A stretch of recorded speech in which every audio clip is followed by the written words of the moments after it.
사대교회는 내가 살아있다 하는 이름을 가졌으나 실상은 죽은 자로다 라고 하는 치명적인 책망을 받은 교회입니다. 그래서 칭찬이 없는 교회라고 말하죠. 자, 그런데 간접적으로 칭찬을 한 게 있습니다. 사대교회에 그 옷을 더럽히 4절 말씀에 그 옷을 더럽히지 아니한 자 몇 명이 내게 있다라고 말씀하심으로써 간접적으로 칭찬을 하신 셈이죠. 자, 이런 맥락에서 사대교회에 보낸 편지를 통해서 자, 이스라엘에게서 난 그들이 다 이스라엘이 아니요 또한 아브라함의 씨가 다 그의 자녀가 아니라 라고 한 로마서 9장 6절 7절 말씀처럼 어느 시대에 어느 교회에나 남은 자가 있다는 엄숙한 깨달음을 우리가 얻게 됩니다. 그래서 하나님께서는 바로 이 남은 자들을 통해서 하나님의 구속의 역사를 계속해서 진행하고 있는 것이죠. 자, 1절부터 3절 말씀에 깨어라 회개하라 이렇게 되어 있습니다. 제목을 1절부터 3절을 깨어라 회개하라 이렇게 제목을 잡고 먼저 1절 말씀 같이 다시 한번 읽어볼까요? 사대교회의 사자에게 편지하라. 하나님의 7 영과 7 뼈를 가지신 이가 이르시되 내가 내 행위를 아노니 내가 살았다 하는 이름은 가졌으나 죽은 자라.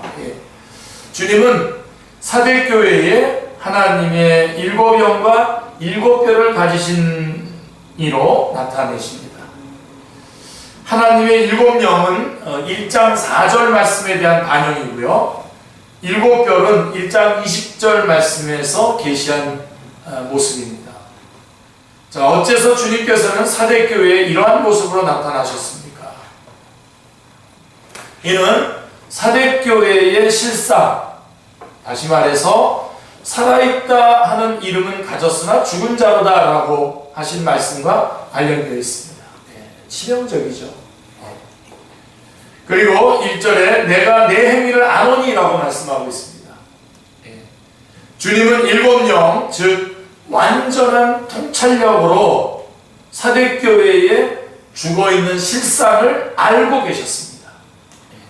살아있다고 하는 이름은 가졌지만 실상은 죽은 자로다라고 하는 그 죽어있는 실상을 알고 계셨습니다. 아시는 것에 그친 것이 아니라 죽은 상태인 사대교회를 살리기 위해서는 성령님의 역사하심이 절대적으로 필요하기 때문에 7 영을 가지신 이로 나타나신 것입니다. 또한 손에 7 뼈를 가지신 이라고 나타내심은 그럼에도 불구하고 자, 사대교회는 주님의 손에 있음을 나타내고 있는 것입니다. 이게 굉장히 중요합니다, 여러분.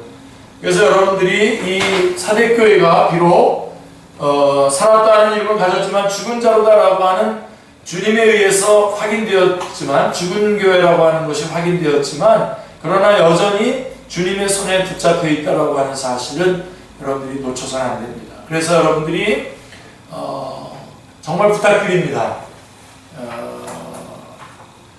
제가 여러분들에게 하나님의 말씀을 좀 더 돋보이게 하기 위해서 어떤 교회들에 대해서 좀 그 문제점을 지적하기도 하고 또 비난을 하기도 하는 때가 있습니다. 근데 여러분, 여러분들의 그 이해를 돕기 위해서 그렇게 실제적인 예를 든 것이죠. 그래서 여러분들은 절대로 교회에 대해서 기도하고 사랑하고 기도하셔야 되지. 그 안타까운 마음으로 하나님 앞에 기도하고 사랑하고 기도해야지. 여러분들이 그 어떤 교회를 놓고 여러분들이 입심 좋게 막 비난을 한다든가 이렇게 하는 것은 중단하셔야 됩니다. 그리고 그럼에도 불구하고 실제로 그런 비난을 받고 있음에도 불구하고 사실일 수도 있습니다. 여러분이 하는 비난이 사실일 수도 있고 그럴 수도 있지만 그러나 그럼에도 불구하고 교회는 이 사대교회를 주님께서 그 손으로 붙잡고 계시다라고 하는 사실을 놓쳐서는 안 될 것입니다. 할렐루야. 예. 주님의 손에 있음을 기억하시기 바랍니다. 여러분, 그래서 연약한 교회들도 있습니다. 어떤 교회는 목사님 한 분과 뭐 사모님, 그 다음에 자녀들 이렇게 해서 이렇게 하는 교회도 있습니다. 그리고 그 목사님이 은퇴를 하시면서 바로 그 교회도 접는 그런 교회들도 우리 오늘날 한국에는 굉장히 많습니다. 그러나 그러한 어떠한 교회를 보더라도 여러분들이 조심하셔야 됩니다. 그 말하거나 하는 그런 일에 있어서 조심하시기 바랍니다. 이것은 어떤 지역교회를 말할 뿐만 아니라 한 걸음 더 나아가서 우리 한 사람 한 사람이 교회입니다. 맞죠? 그래서 우리 한 사람 한 사람을 놓고서도 항상 하나님께서 그를 붙잡고 계시다라고 하는 사실을 절대로 놓치지 마시기 바랍니다. 그래서 여러분, 우리는 교회를 얘기할 때에 이런 면에서 하나님이 여전히 붙잡고 계시다라고 하는 사실을 절대로 놓치지 않고 기억하시기 바랍니다. 자, 살아있다는 하는 이름은 가졌으나 죽은 자로다라고 하신 실망스러운 사대교회를 버리지 아니하시고 아직도 주님의 손에 붙잡고 계시다는 것은 이것은 자비요, 긍휼이요, 오래 참으심이 아닐 수 없습니다. 네. 자, 1절에 살았다 하는 이름을 가졌으나 죽은 자로다 라고 하는 이 진단은 2장 5절에서 내가 내게 가서 내 촛대를 그 자리에서 옮기리라, 또 3장 16절에 내 입에서 너를 토하여 버리리라고 하신 말씀과 표현은 다르지만 치명적인 진단입니다. 다시 말하면 말기암이라고 하는 진단과 같은 의미인 것입니다. 그러므로 살았다 하는 이름은 가졌으나 죽은 자로다 라고 하신 말씀을 우리는 심각하게 받아들여야 합니다. 이름은 가졌다는 것은 겉모양을 나타내고 있는 것인데요. 그러니까 겉모양은 번지르르하다는 겁니다. 겉모양은 그럴듯하다는 겁니다. 겉모양은 여전히 건실한 그리스도인처럼 보인다는 것입니다. 겉모양을 나타내는 것이고, 그 다음에 죽은 자로다 라고 하는 것은 내면을 나타내는 표현인데요. 그러니까 형식적으로는 민노라고 하지만, 번들하지만 내면에 생명이 없다는 것입니다. 조화라고 할까요? 이에 대한 예표를 에스겔서에서 보게 되는데, 하나님께서는 에스겔에게 골짜기에 뼈들이 가득한 것을 보여주시면서 에스겔 37장 5절에 내가 생기를 너희에게 들어가게 하리니 너희가 살아나리라 라고 말씀하고 있습니다. 그래서 7절 8절에 에스겔 30장 7절 8절에 보시면 이에 내가 명령을 따라 대언하니 대언할 때에 소리가 나고 움직이며 이 뼈 저 뼈가 들어맞아 뼈들이 서로 연결되더라. 내가 또 보니 그 뼈에 힘줄이 생기고 살이 오르며 그 위에 가죽이 덮이나 그 속에 생기는 없더라 라고 말씀하고 있습니다. 자, 이건 산 것입니까? 죽은 것입니까? 살았다 하는 이름은 가졌으나 죽은 것입니다. 생기가 없잖아요. 사대교회가 바로 그러했다는 것입니다. 우리 자신을 여러분들이 정확하게 점검을 하셔야 됩니다.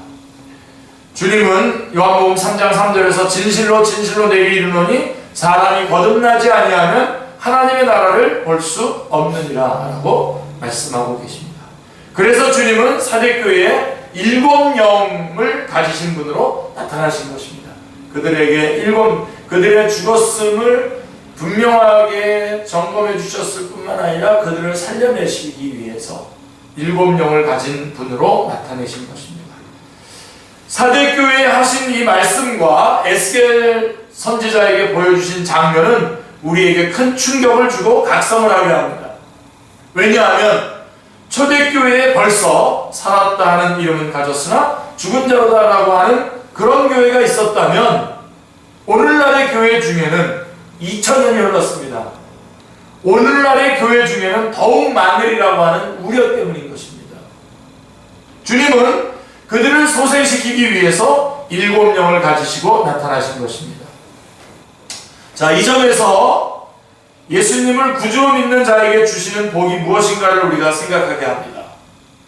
2가지를 생각할 수 있는데요. 크게 말하면 성령님으로 거듭나는 중생과 그 다음에 의롭다함을 얻는 칭의, 갈라디아서 3장 1절로 8절, 디도서 3장 5절로 7절 말씀에 쭉 읽어보시면 그렇게 정리가 됩니다. 성령님으로 거듭나는 중생과 의롭다함을 얻는 칭의를 말하는데요. 자, 중생은 로마서 8장 11절에서 말씀한 것처럼 이 말씀 중요한 구절인데 그럼 같이 한번 읽을까요? 예수를 죽은 자 가운데서 살리신 이의 영이 너희 안에 거하시면 그리스도 예수를 죽은 자 가운데서 살리신 이가 너희 안에 거하시는 그의 영으로 말미암아 너희 죽을 몸도 살리시리라. 예.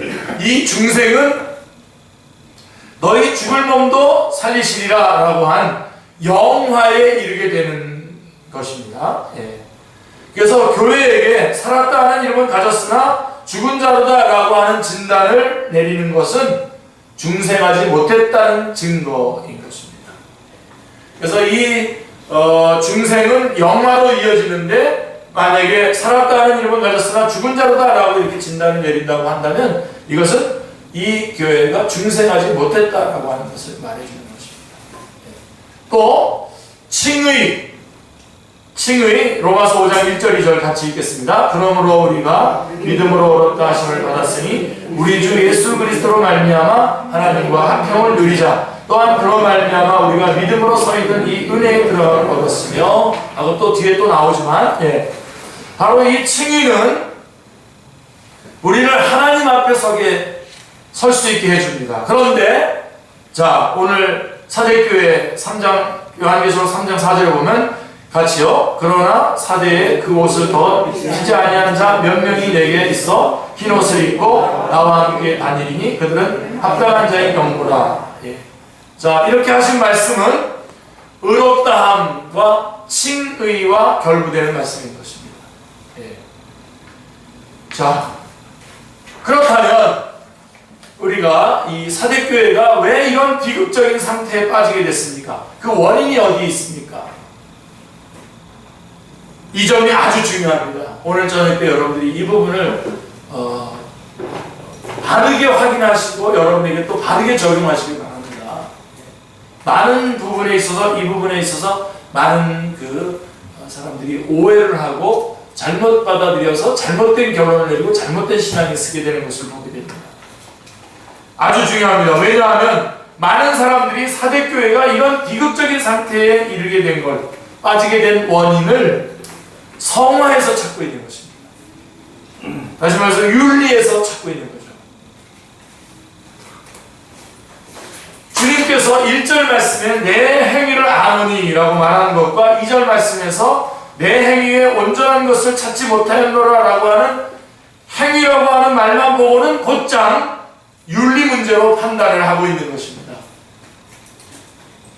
그러나 그렇게 원인을 판단한다면 그것은 수박 겉핥기식으로 껍데기만 본 것이 되는 것입니다. 원인은 내면에 있습니다. 원인은 내면에 있는 것이고 문제는 언제나 마음과 생각이 무엇에 의하여 지배를 당하고 있느냐에 있는 것입니다. 그것이 행위로 나타나게 될 뿐이죠. 이를 아시기 때문에 3절에서 내가 어떻게 받았으며 어떻게 들었는지 생각하고 지켜 회개하라 말씀하고 있는 것입니다. 주님은 최우선적으로 죽음에 이르게 된 그들의 생각을 일깨워주고 계심을 주목해야만 합니다. 자, 병든 고린도 교회를 치유하는 사도 바울도 동일하게 고린도전서 6장 2절에 보면 성도가 세상을 판단할 것을 너희가 알지 못하느냐. 6장 3절에 우리가 천사를 판단할 것을 너희가 알지 못하느냐. 6장 19절에 너희 몸은 너희가 하나님께로부터 받은 바 너희 가운데 계신 성령의 전인지를 알지 못하느냐 하면서 알지 못하느냐라고 하는 말을 고린도전서에만 12번 나오는데 고린도전서 6장에만 6번이나 반복적으로 강조하면서 자신이 전해주었던 복음을 상기시키고 있음을 보게 됩니다. 자, 사대교회가 죽은 자가 된 원인은 복음의 시초에 듣고 받은 복음 진리를 망각했기 때문입니다. 윤리 문제가 아닙니다. 그리하여 몇 명이라고 하는 소수를 제외한 절대 다수가 거듭나지 못하고 의롭다함을 얻지 못한, 즉 살았다 하는 이름은 가졌으나 죽은 자로다라고 하는 상태가 된 것입니다. 이 점에서 사대교회가 그 옷을 더럽혔다라고 하는 것은 윤리적으로 타락했다는 뜻도 분명히 포함됩니다.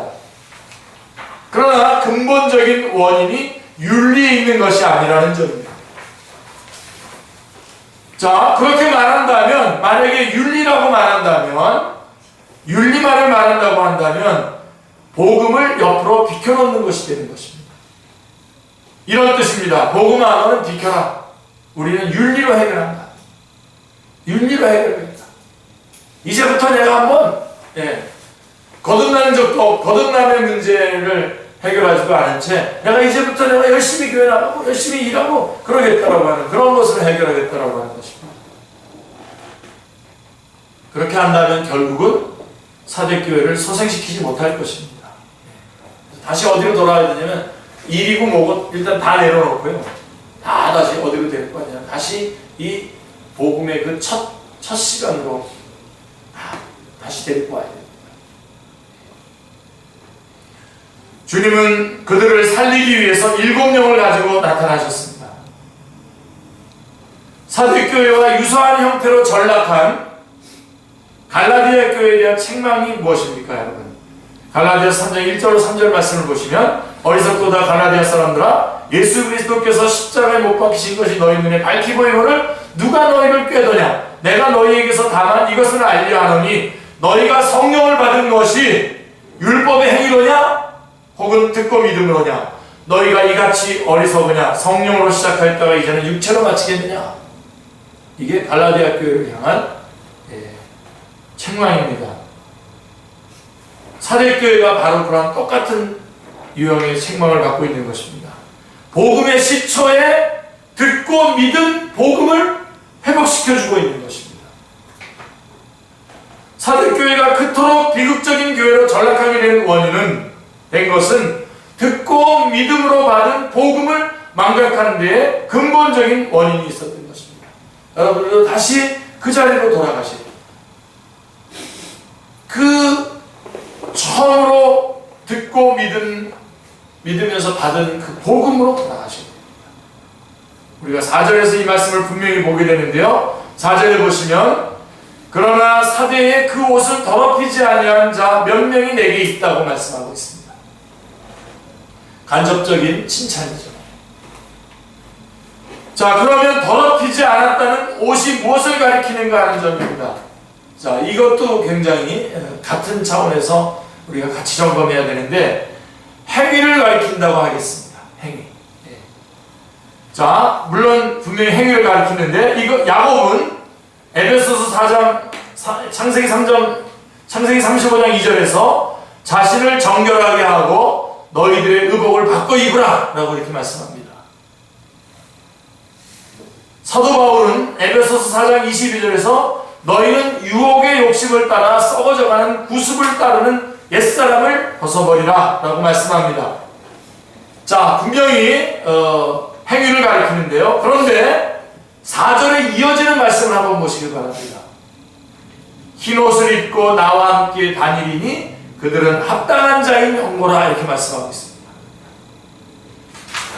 주님과 함께 다닌다라고 하는 것은 동거, 동행을 의미하는데요. 그렇다면 합당한 자가 되어 주님과 함께 동행하는 것을 가능하게 해줄 수 있는 것은 윤리입니까? 복음입니까? 바로 이 옷을 여러분들이 분명히 그 행위에 관한 말씀을 드러내는 것이면 분명합니다만 그러나 이 옷이 주님과 합당한, 주님과 동행하기에 합당한 옷, 그것이 윤리입니까? 복음입니까? 복음입니다. 자, 한번 질문을 드려보겠습니다. 윤리적으로 주님께 합당한 자로 인정을 받으려면 자, 어느 정도로 성화가 되어야만 되겠습니까? 자, 이 질문을 딱 하고 나면 우리 갑자기 헉 하고 숨이 딱 막히죠. 아, 안 되는구나. 윤리로는 안 되는구나. 네. 자, 어느 정도로 인정을 받아야, 어느 정도까지 윤리적인 삶을 살아야, 성화의 삶을 살아야 주님께 합당한 자로 인정을 받을 수 있겠습니다. 그 누구도 성화로 그의 앞에 합당히 여김을 받을 자란 한 사람도 없습니다. 아멘입니까? 만일 윤리로 가능하다면 주님께서 십자가를 지시지도 않았겠죠. 하나님의 의가 나타났다라고 하는 복음도 필요 없었던 것이 되고 필요 없는 것이 되었을 것입니다. 그러므로 사대교회가 주님 보시기에 합당한 자가 되지 못한 것은 성화보다 우선적으로 칭의 곧 복음을 망각했음을 인식해야 마땅합니다. 내가 죄인이고 주님께서 나를 위해서 구원의 길을 열어놓으신 사실을 영접하지 않았던 것입니다. 하나님께서는 사람의 행위로는 의롭다함을 얻을 수가 없음을 아시고 마치 아담 하와에게 가죽옷을 지어 입히심과 같이 어린 양의 구속을 통해서 하나님의 의를 마련해 주신 것입니다. 그리고 진정으로 칭의의 교리를 깨달은 자라면, 다 깨달은 자들입니까 여러분? 깨달은 자라면 나 같은 죄인을 의롭다고 여겨주신 만극하신 하나님 아버지의 이름에 욕을 돌리지 않기 위해서 거룩한 삶을 살기를 열망하게 된다는 말씀입니다. 할렐루야. 이렇게 맥을 딱 잡으셔야지 다르게 잡으시면 예수 그리스도의 십자가를 무의미한 것으로 만들어버리게 됩니다. 여러분들이 그래서 거룩한 삶이라는 것은 어디에서 나오냐면 칭의에 대한 절대적인 그런 믿음에서 나오는 것입니다. 내가 정말 주님에 의해서 주님께서 나를 의롭다고 하셔서 그 칭의의 옷을 내가 입었다라고 하는 것을 알게 된다면, 진정으로 깨달은 사람이라고 한다면, 나 같은 죄인을 의롭다고 여겨주신 이 만극하신 하나님 아버지의 이름에 욕을 돌리지 않기 위해서 거룩한 삶을 살기를 열망하게 된다는 것입니다. 욕의 맥락입니다. 절대로 칭의 다음에 여러분 윤리가 아니라 칭의 다음에 성화가 아니라 칭의 다음에 영화입니다. 놓치지 마십시오. 칭의 다음에 영화입니다. 우리의 몸까지 변화되는 영화로움의 자리로 있는 것이죠. 이것을 잊지 않게 하기 위해서 요한계시록은 영화로우신 주님을 끝까지 무엇으로 표현하고 있습니까? 어린 양이라고 하는 이름으로 끝까지 부르고 있는 것입니다. 이걸 놓치지 않게 하시려고. 중간에 윤리로, 기독교를 윤리로 바꾸지 않게 할, 우리가 받은 구원을 마치 윤리로, 우리가 어떤 합당한 행동과 이런 어떤 행위를 통해서 구원받을 수 있는 양 착각하게 하지 않게 하시기 위해서 끝까지 영원하신 분임에도 불구하고 끝까지 피 흘리는 어린 양으로 계속해서 요한계시록은 끝까지 22장까지 계속해서 표현하고 있는 것을 보게 됩니다. 사도 요한의 아주 의도적인 그런 기록입니다. 예수 갈라디아서 3장 1절에서 우리 한번 이 말씀 같이 읽으면서 도전을 받길 바라는데요. 같이요. 예수 그리스도께서 십자가에 못 박히신 것이 너희 눈앞에 밝히 보이거늘. 예수 그리스도께서 십자가에 못 박히신 것이 너희 눈에 밝히 보이거늘 어찌 우리가 죄 가운데 더 거할 수 있겠습니까? 그럴 수 없는 거죠. 그러므로 흰옷을 윤리로 국한시킨다면 우리는 어린 양의 대속을 통해서 마련해 주신 칭의를 별것이 아닌 것으로 여기는 잘못을 범하게 되는 것입니다. 자, 이것이 바로 복음을 잃어버렸다라고 하는 징조인 것입니다. 칭의를 가볍게 여기고 칭의를 우습게 여기는 것.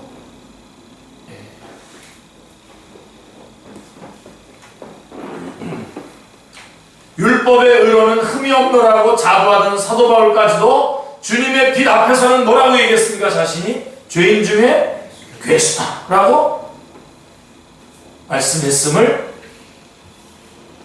여러분들이 놓치지 마시기 바랍니다. 그리하여 빌립보서 3장 9절에서는 내가 가진 의는 율법에서 나는 것이 아니요 행위죠, 윤리죠. 율법에서 난 것이 아니요 오직 그리스도를 믿음으로 말미암은 것이니 곧 믿음으로 하나님께로부터 난 의라고 고백했던 것입니다. 자, 그럼에도 불구하고 흰옷을 성교를 의미하는 것이라고 곧장 나아간다면 그 설교자는 이렇게 말하고 있는 셈입니다. 나는 흰옷을 더럽히지 않았노라. 자신 있어요? 아무도 이게 자신할 수 없어요. 그것은 거짓말입니다. 칭의를 한번 통과하고 마는 관문증으로 여기고 있습니까? 그렇다면 칭의 다음이 무엇입니까? 윤리라는 말입니까? 아닙니다. 칭의 다음은 영화입니다. 그러니까 여러분들이 생각해 보세요. 우리가 행위로는 구원이 안 되니까 우리를 의롭다고 해주셔서 이제 우리가 의롭다고 했기 때문에 이제는 의로워진 자로서 행위를 통해서 정말 의로워져야 되겠구나, 이런 식으로 가지 말자는 말입니다. 그런 식으로 되어 있지 않습니다. 칭의 다음에 영화입니다. 로마서 8장 30절이 이것을 증언해주고 있습니다. 우리 주님은 3절에서 그러므로 내가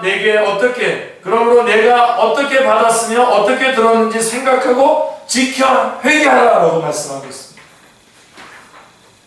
자, 여러분, 사대는 에베소 북쪽 50마일쯤에 위치해 있습니다. 사도 바울이 에베소에 3년간 머무르면서 복음을 전했을 때에 아시아에 사는 자는 유대인이나 헬라이나 다 주의 말씀을 듣더라라고 한 것을 보면 사대는 사도 바울을 통해서 복음이 전파되었을 가능성이 아주 많습니다. 명확하게 확인할 수는 없습니다만 이것이 맞는다면 사대교회가 듣고 받은 것이란 사도 바울이 그렇게 내 복음이라고 말하면서 그렇게 역설한 칭의 교리인 것입니다.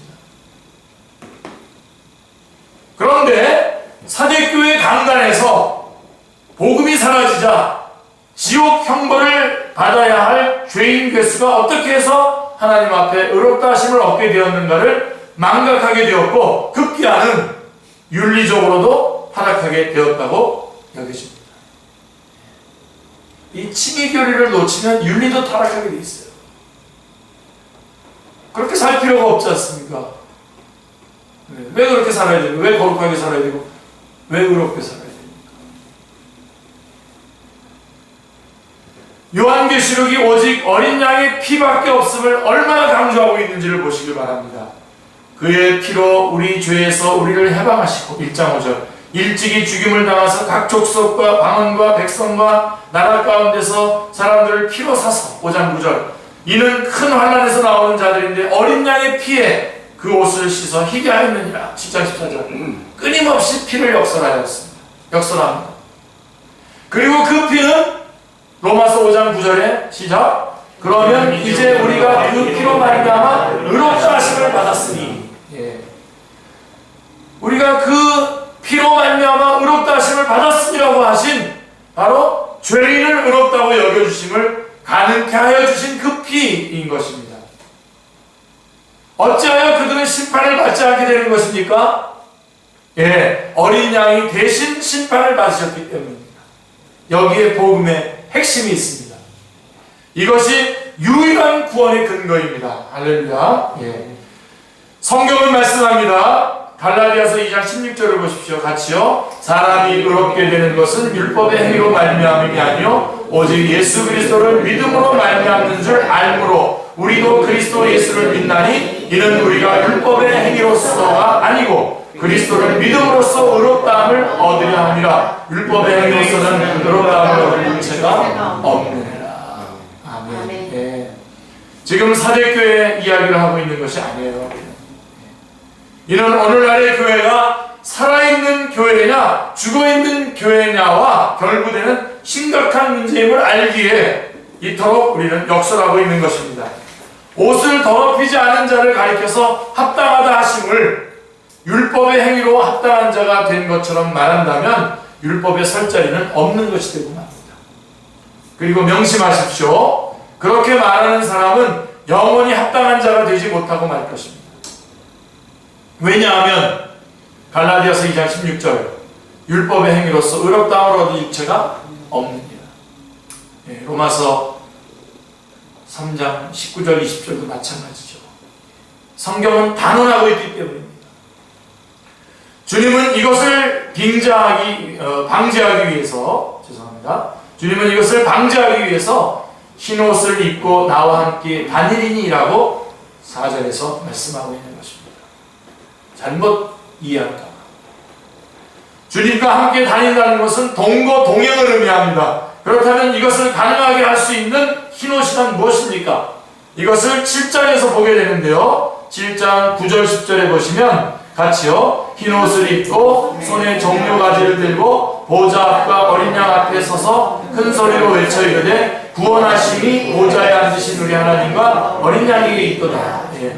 이렇게 찬양하는 것을 우리가 7장에서 보게 되는데요. 그리고 이처럼 보좌 앞과 어린 양 앞에 설 수 있는 자란 오직 어린 양의 피에 그 옷을 씻어 희게 한 자. 7장 14절. 예. 즉 예수 그리스도의 구속으로 말미암아 의롭다함을 얻은 자뿐입니다. 아멘. 예. 만약 다른 길이 있다면 주님은 헛되이 죽으신 것이 되고 맙니다. 결론은 분명해졌습니다. 사대교회가 처음 믿을 때에는 복음을 듣고 칭의도 얻고 성령님도 받고 기쁨과 감격도 있었으나 복음의 빛이 사라지게 되자 깊은 사망의 잠에 빠져서 흰옷을 더럽히면서도 윤리적으로도 무감각한 상태가 되고 만 것입니다.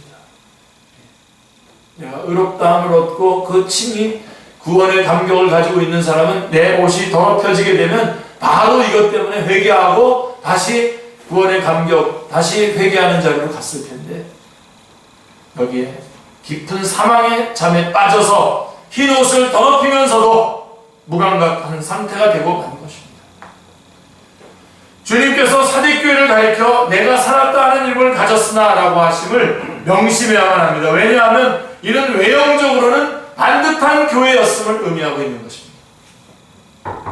오늘날 우리가 지역에 있는 교회들을 보면서 또 우리 개인을 바라보면서 이 부분을 분명하게 냉정하게 확인하시게 됩니다. 외형적으로는 반듯한 교회였다는 것입니다. 이 사대교회가. 그러나 아무리 화려한 교회라고 하더라도 내면적으로 복음이 선포되지 않고 있다면 이것이 바로 죽은 자로다 라고 하신 죽은 교회가 되고 만다는데 경각심을 가져야만 하는 것입니다. 오늘 제가 우리 한 신회에 가서 제가 말씀 전하고 있는 신회에 가서 말씀을 전했고 같이 식사를 나누면서 요즘에 교회에서 이 복음이 선포되지 않는 것, 그래서 그 몇 사람의 그 긍정의 힘, 목적이 이끄는 삶, 불수익신의 기도 이런 것들을 제가 이제 설교 중에 좀 거론했던 것들을 같이 이렇게 나누면서 왜 사람들이 그런 말씀들을 좋아하고 그런 말씀을 말하는 걸 좋아하고 또 성도들은 또 왜 그런 말씀들을 좋아할까요? 이렇게 얘기가 진행되다가 제가 이제 그 얘기를 하게 된 거죠. 목사님들이 신학교에서 공부하고 또 본인들이 가지고 있었던 그런 신앙과 그런 신앙을 가지고 그 목회를 해야 되는데 그렇게 그렇게 해야 될 건가 아니면 현실적으로 또 그러한 설교들을 해야 할 것인가 때문에 상당히 목사님들이 고민하고 있는 것으로 알고 있다. 제가 이렇게 얘기를 했더니 그래서 저는 그런 거 고민하지 않고 저는 그냥 말씀대로 전합니다. 이렇게 얘기를 했더니 한 분이 뭐라고 그러시냐면 목사님들이 왜 그것 때문에 고민을 할까요? 이렇게 물어보더라고요. 왜 그것 때문에 왜 현실과 그 알고 있는 말씀을 전하는 것 사이에서 왜 고민을 할까요? 근데 제가 갑자기 답이 딱 막혔어요. 답이 뻔하잖아요. 그죠? 예. 사람들이 그냥 큰 교회 만들고 싶고 사람들에게 내가 큰 교회 목사다. 그리고 그게 직업이 돼버린 거죠. 생명이 아니라. 그런 말은 못했어요. 그러면서 제가 다시 참 그 질문이 중요한 질문이네요 하고서 말을 마쳤습니다. 그리고 식사를 마쳤는데요. 오늘날 여러분들도 중요합니다. 에레미야 5장에 나와 있는 것처럼 그 백성들도 같이 그렇게 하는 걸 좋아한다는 겁니다. 여러분, 여러분들이 오늘도 또 복음의 말씀을 전해주고 복음의 소중함, 칭의의 중요함, 칭의의 그 소중함과 이런 것들을 얘기할 때 여러분들이 또다시 감격하고 또다시 기뻐하고 또다시 그것을 붙잡는 그런 감격과 그러한 것들로 인한 기쁨이 여러분 안에 있으셔야 됩니다. 그리고 그것을 같이 응원해주고 그것을 같이 전파하고 증거해야 되겠죠. 은근히 여러분 귀에 듣기 좋은 말씀을 해주기를 원한다고 한다면 그때부터 이 사대교회 짱이 나는 것입니다. 점점점 복음을 망각하고 서로서로 경쟁하기 시작하고, 여러분 우리 한 사람 한 사람이 다 지금 하나님과 1대1로 서야 되는데 서로서로 옆에 사람 보고 그 사람보다 자기가 이 행위 가지고는 확인이 좀 되거든요. 여러분 요즘은 기업도 요새 그 선전 같은 거 보십시오. 다른 회사와 다른 데와 경쟁하지 않습니다. 우리는 그 본질과 경쟁하고 있습니다. 이런 식으로 선전하고 있거든요. 여러분 우리도 마찬가지입니다. 우리도 주님 앞에서 내가 의롭다함을 얻은 그것, 그래서 그 의롭다함을 얻은 것 때문에 그래서 거룩한 삶을 살기도 하고, 그것 때문에 이 복음을 전하기 위해서 생명을 들여서 남은 생애를 살아가고, 주님께서 이제 우리의 썩을 몸도 변화시켜 주실 때 영화로운 몸으로 우리가 바꾸고 하는 그러한 일직선의 삶을 우리가 살아나가고 추구해 나가고, 그렇게 살아가는 사람들을 서로 응원해주고 위해서 서로 기도해주고 하는 거죠. 여러분 우리가 기도해주는 기도의 제목이, 우리가 많은 기도, 우리 극동방송 같은 데 보면 막 그 기도 제목 내면 기도해주는 그런 시간이 있어요. 예. 뭐 다 기도해야 되겠죠. 다 소중한 기도겠지만, 여러분 다 해줘야 되겠죠. 어떤 기도든지 우리가 기도해줘야 되겠지만, 그러나 저는 우리 축제교회에서는 그 기도의 내용이 바로 이런 것들을 회복하는 것에 초점이 맞춰지기를 바랍니다. 영혼, 생명을 구하는 일. 그리고 이 주님께서 행하신 일을 얼마나 더 내가 묵상하고 더 깊이 들어갈 수 있는가에 관한 일, 이 하나님의 복음이 증거되는 일 하는 이쪽에 우리의 기도가 집중되고 기도되어지기를 바랍니다. 그렇게 되기를 바랍니다. 물론 여러분 다른 모든 기도도 다 해야 됩니다. 다 해야 되는데, 어떻게 보면 다 여러분들에게서 제가 가끔 보는 현상인데요, 마치 지금 현상적으로 일어나고 있는 어떤 기도의 제목들이 내가 그 칭의를 붙잡고 그 칭의의 교리를 전하고 증거하는 일보다도 더 중요한 일인 것처럼, 그 일에는 막 눈물을 흘리면서 막 열정적으로 기도하면서 이 부분에 대해서는 대충 가볍게 넘기는 그런 성향이 있는 것 같은 것을 가끔씩 보게 되는데, 절대로 우리 교회는 그런 거 아닙니다. 우리 교회만이 아니라 우리 그리스도인들이 그러면 안 됩니다. 우리가 영적 전쟁도 우리 최종적인 승리를 지금 기다리고 있습니다만, 여러분 그러나 그 승리보다도 더 큰 승리를 이미 우리 주님께서 이루어 놓으셨죠. 십자가에서. 우리는 그 승리를 먼저 붙잡고 있다는 것을, 가지고 있다는 것을 놓치지 마십니다.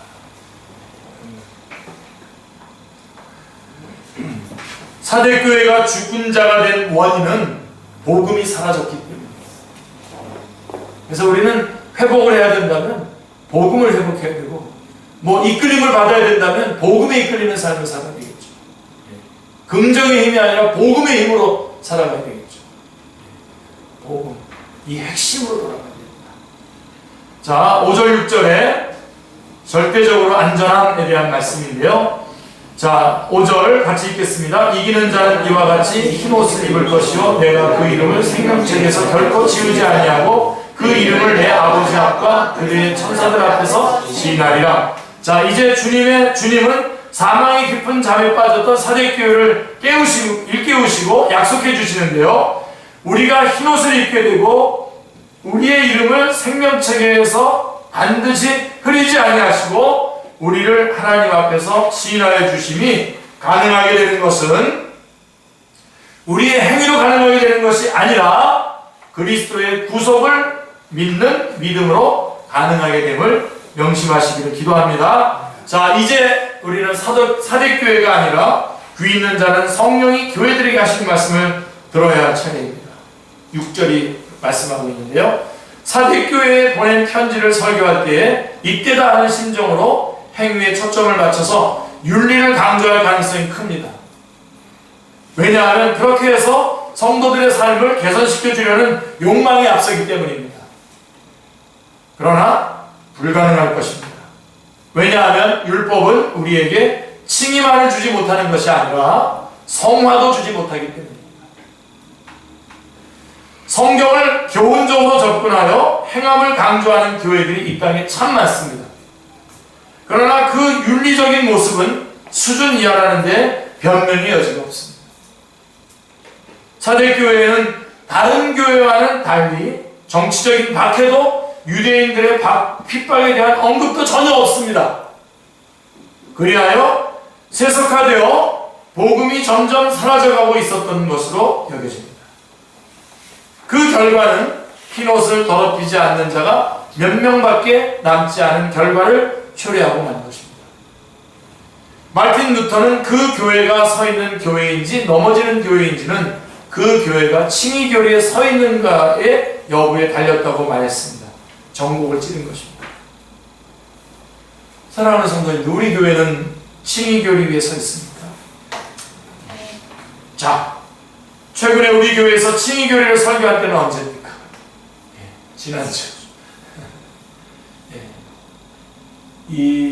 여러분들이 이것 때문에 더욱더 기뻐하고, 그래서 여러분들이 자꾸만 뭔가 내가 교회에서 우리 축제교회 몇 년 됐는데 좀 다녔는데 내가 얻은 게 뭐지 하고서 자꾸만 여러분 겉에서 뭔가를 확인하려고 하지 마세요. 그렇게 되면 시험에 들고요, 결국은 칭의교리의 소중함을 놓치게 됩니다. 다시 어디로 돌아가시냐면 여러분 바깥에 아무런 변화가 없는 것 같이 보여도 여러분 안에 이 칭의교리가 단단하게 확고하게 세워져 있는 것으로 인해서 여러분들이 기뻐하고 감사하고 고마워하고 여러분의 교회 생활이 그렇게 해서 계속되어야 합니다.